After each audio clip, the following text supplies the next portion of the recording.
प्रकाशित वाक्य उसका 13वां अध्याय और 15वें वचन में कहा गया है कि जितने भी लोग थे उनके या तो माथे पे या दाहिने हाथ में चिन्ह बनाया गया ताकि वो शैतान के पीछे चले या शैतान की प्रजा हो या एंटीक्राइस्ट की प्रजा हो, ये दर्शाने के लिए उन पे चिन्ह किया गया। और अगले इसमें दिया है कि दास स्वतंत्र जो भी है, बड़े छोटे बड़े से लेके सबको भरमाया गया। तो आखिरी क्या ये चिन्ह ही है कि हमें मसीह जीवन या शैतान को स्वीकार करने वाला जीवन जीना है। कल भी हम शेयर कर रहे थे तो मैंने ये कहा था कि इस मुकाम पे आने के बाद में जब हम पीछे जाके देखते हैं कि हमारा जीवन कैसा था। मैं तो born and brought up Christian family में हूँ और मुझे ऐसा लगता था कि जो भी मैं कर रहा हूँ वो सही चीज़ कर रहा हूँ, क्योंकि बचपन से सिखाया गया था कि संडे स्कूल जाना है, संडे स्कूल अटेंड करना है, चर्च में जाना है, चर्च के जो भी सारे प्रोग्राम्स होंगे वो उसमें शामिल होना है। संडे स्कूल के बाद में यूथ ग्रुप में जाना है, यूथ के हिसाब से जो भी प्रोग्राम्स होते हैं, एक्टिविटीज़ होती है, उसमें शामिल होना है। और ये सब चल रहा था। मैं मतलब करीबन जब मैं यूथ का लीडर बन गया, मतलब प्रेसिडेंट बन गया, तो मेरे साथ में करीब 30 से 40 यूथ थे और उससे भी बड़ा इंटर चर्च ग्रुप था, उसमें 60-70 हमारे यूथ थे। पूरा साल भर हम लोग बहुत बिजी रहते थे। जैसे 1 दिसंबर आ जाता था इतने बिजी हो जाते थे कि पूरा महीना क्रिसमस के प्रोग्राम्स और उसमें बिजी रहते थे। जैसे क्रिसमस खत्म हो जाता था उसके बाद में लेन पीरियड चालू हो जाता था। लेन पीरियड में हर घर में जाके प्रेयर करना, एक दिन में 3-3, 4-4 प्रेयर्स अटेंड करना। उसके बाद कॉलेज के लेक्चर्स को बंक करना। आपने कभी मंदिरों में वगैरह सुना होगा कि भजन गाते हैं, वैसे पूरा नाइट मतलब रात को 10:30-11 बजे से लेके 5 बजे तक भजन करके आना, फिर कॉलेज जाना। ये पूरे साल का प्रोग्राम चलता रहता था। और सिर्फ उसके बाद अगस्त में 15 अगस्त और 26 जनवरी को 2 रिट्रीट होते थे। ये सब जो प्रोग्राम था वो चॉकआउट करना, उसमें शामिल होना और ये करना, उसमें लगता था कि बहुत अच्छा जीवन, मेरा मसीह जीवन चल रहा है। ये हो गई मेरी मतलब मसीह जीवन की दास्तां। और उसके साथ में जब मैं कॉलेज में जाता था, कॉलेज में भी मैं काफ़ी फेमस था। उसकी मिसाल ऐसा था कि मनीषा की जब एमकॉम की एग्ज़ाम थी, मनीषा को हमारा कॉलेज का प्यून, मतलब पता नहीं वो संयोगवश उसके नंबर मेरे ही कॉलेज में लग गया था। तो प्यून ने आके पूछा, मैडम कुछ चाहिए क्या आपको, कौन सा किताब वगैरह दे दो आपको। काफ़ी फेमस था तो उसको जाके पूछ लिया। मैंने उसको बोला था कि देख उसको चाय कॉफ़ी कोल्ड ड्रिंक जो भी लगेगा उसको दे देना। हाँ आप बिल्कुल बेफिक्र रहिए, मैं सब कुछ दे दूंगा।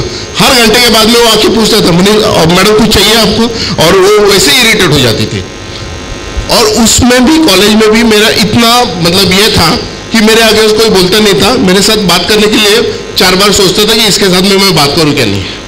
ये दोनों लाइफ मेरे बिल्कुल अलग अलग थे, बिल्कुल अलग थे। कॉलेज का जीवन मेरा अलग था और चर्च का जीवन मेरा अलग था। मतलब टोटल हिपोक्रेसी थी।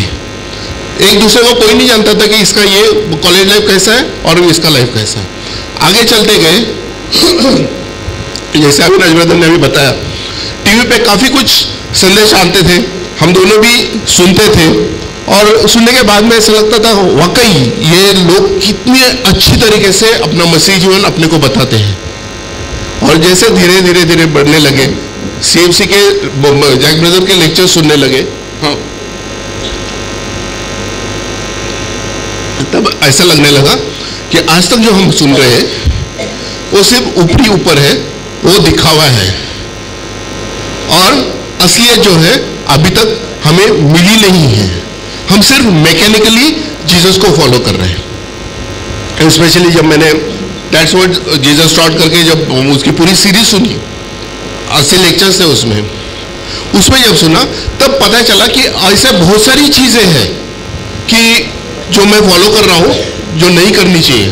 और जब जॉर्ज ब्रदर बोलते हैं ना कि बैकसाइडिंग होने के लिए कितना समय की जरूरत होती है?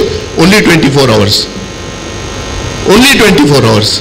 और वाकई जब मैं खुद अपना मनन करता हूं, मैं सोचता हूं, तो लगता है कि कितने आसानी से हम बैकसाइड हो सकते हैं।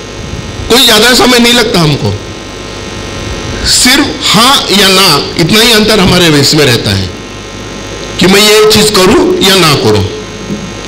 अभी एग्जाम्पल था, हमें बोला गया है कि गुस्सा नहीं होना है, सहन करना है, क्योंकि सहनशीलता में ही सबसे बड़ी ताकत होती है, जो हमारे जीसस ने अपने को क्रूस पे जाके दिखाई कि सहनशीलता में ताकत है। और वो ताकत कैसे? तो फिलिपींस की पत्री में लिखी हुई है, मैं अभी पढ़ता नहीं हूं, वो लिखी हुई है कि परमेश्वर का बेटा होने के बावजूद वो आ गया और उसने क्रूस का बलिदान सह लिया। इतनी ह्यूमिलिटी थी, इतना हम्बलनेस था। वो हम में आने के लिए हम क्या कर सकते हैं? अभी जस्ट ये बिरयानी लाने के चक्कर में वो आदमी फोन नहीं उठा रहा था, मेरी और मनीषा की बहस हो गई। कहाँ सुनी? जब कुछ नहीं था, टारगेट एक ही था कि वो आदमी सही पहुंचे और वो यहाँ पे आ जाए। इप्सी फोन नहीं उठा रहा था क्योंकि इप्सी स्ट्रीमिंग में बैठा था, और वो एक ही मेरा सोर्स था कि मैं वो फीडबैक दे कि वो क्या हो रहा क्या नहीं हो रहा। मनीषा बोल रही नहीं मैं कांटेक्ट करती हूँ, मैं बोल रहा रुको मैं कांटेक्ट करता हूँ। और फिर जाके याद आ जाती है कि गलतियों की पत्री में लिखा हुआ है कि जो आदमी मसीह के पीछे नहीं चलता उसका जीवन कैसा होता है। गलती क्या, जो पत्री लिखी हुई है ना, सबसे बहुत बढ़िया पत्री है कि उसमें दोनों चीजें लिखी हुई है कि तुम्हारे आत्मिक फ्रूट्स क्या है और गलतियां क्या है। यदि हमें अपना आरसा देखना है तो गलतियों की पत्री पढ़ना है। वहां पे आपको आपका कार्नल जीवन और आपका मसीह जीवन, स्पिरिचुअल जीवन पता चलता है। तो कहने का मतलब यह था कि सिर्फ मैकेनिकली जीसस के पीछे जाने में कोई फायदा नहीं। जैसे भी अविनाश ने कहा कि आने वाले दिनों में डिसेप्शन होना ही है, और यदि हमारे बेसिक्स पक्के नहीं है, यदि हम नहीं जानते कि जीसस ने हमें क्या बताया है, जीसस ने हमें क्या टीचिंग दिया है, तो हमारा डिसेप्शन तय है। Thank you.